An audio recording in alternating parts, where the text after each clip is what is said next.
A great day and night for football here in Pine Bluff as the Cedric Thomas era begins in earnest to kick off the 2018 football campaign with a new scoreboard, a new turf, a resurgent program, and a new coaching staff, along with many new players who are seeing action as starters for the very first time.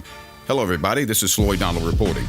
Lots of fans on hand to witness the season opener with a lot of fanfare, so let's get started for those of you who did not make it out to the ball game.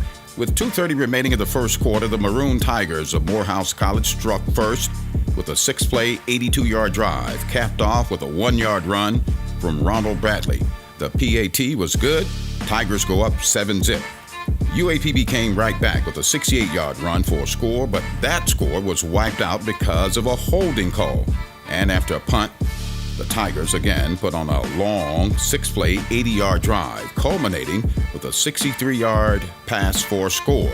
The PAT is good, giving the Tigers a 14-0 lead.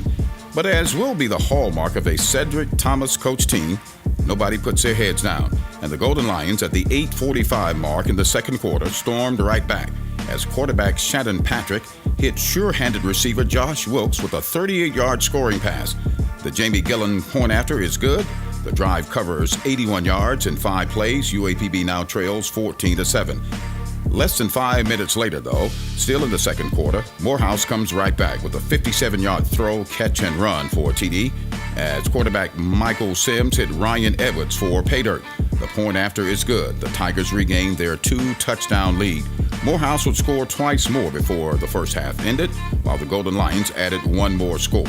So at halftime, the score was 28-20. More than enough time to pull this one out. We now begin the second half, and it proved to be a defensive struggle. However, UAPB got the lone score in the third quarter, resulting from Jamie Gillen's 31-yard field goal. Lions now trail 28-23. By the way, the Golden Lions held the Tigers scoreless in the third quarter.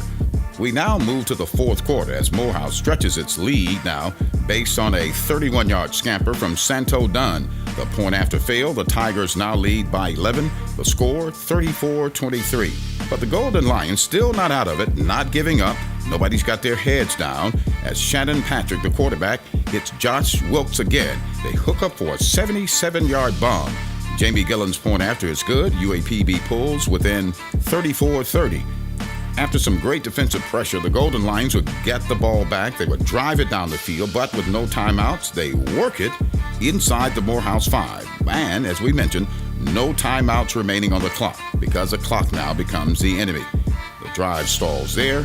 The clock runs out. Game ends. Final score, Morehouse College 34, UAPB Golden Lions 30. Tough loss at home for this young ball club and for first-year head coach Cedric Thomas. Let's now join the coach at his post-game press conference.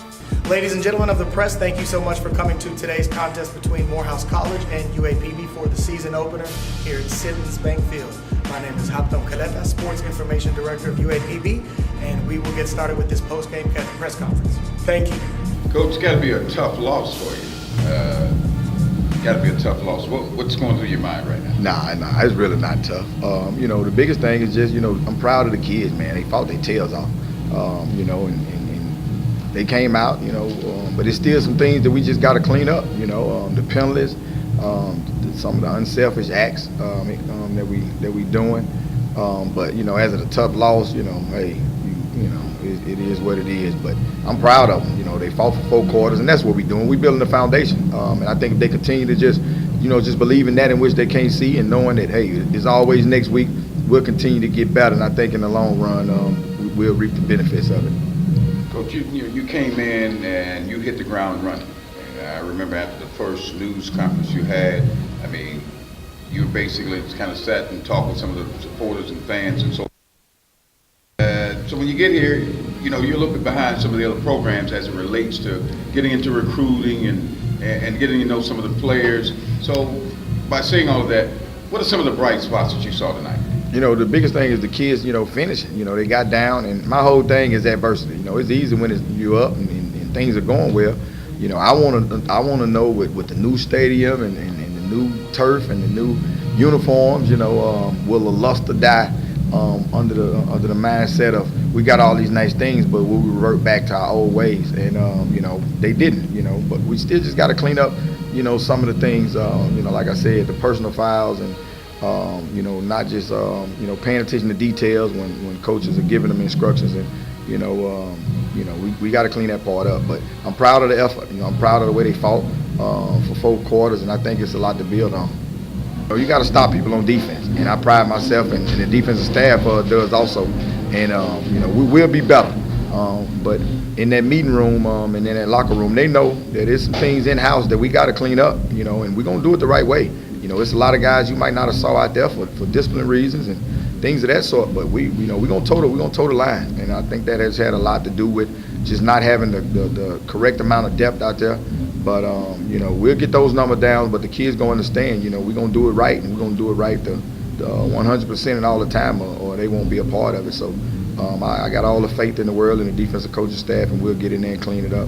Because I want to know out of these young brothers who's gonna come to work tomorrow and watch extra film, who's gonna come on Monday with that lunch pail and that hard hat on and continue to go to work and build a foundation for this program long term. You know, it's easy when you cutting ribbon, you know, for the new stadium and all the toys and the bells and whistles and how I run it. We almost lost the same score that it was when I was here against Kentucky State. And but that's their legacy. But I just know that if we continue to get better and understand we take these lessons up to heart, we'll be better. And these press conferences won't always be as such. You know, so getting it close ain't good enough. You know, last year we lost 7 conference games by 69 points, and the mantra is finished.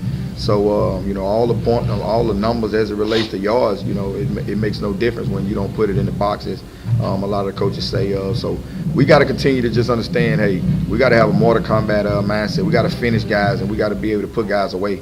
You know, on this journey. And I think if we do that offensively, we'll be great. But we got to cut out on some of the penalties. You know, first play of the season, you know, we go probably 60, 70 yards, and it's called back with a holding penalty. And we had some holding penalties to move us back and stop some positive plays. So we got to continue to work on that. And Coach Tees and Coach Gales on the offensive staff, I know they'll do a great job of continuing to get better and getting that corrected. I mean, what were you communicating with him? Oh yeah, we got a very good connection. Like, we make these plays at practice real good. The same plays we make at practice, I made in the game. So it worked out really good. So. Wow. With those stats, I couldn't have done nothing without my offensive line. You know, they did a great job up front blocking for me. You know, the whole game. Picked up a lot of blitzes, and you know, my receivers made great plays for me down the field. You know, some 50-50 balls, they went up and made plays. You know, it was a fully team effort.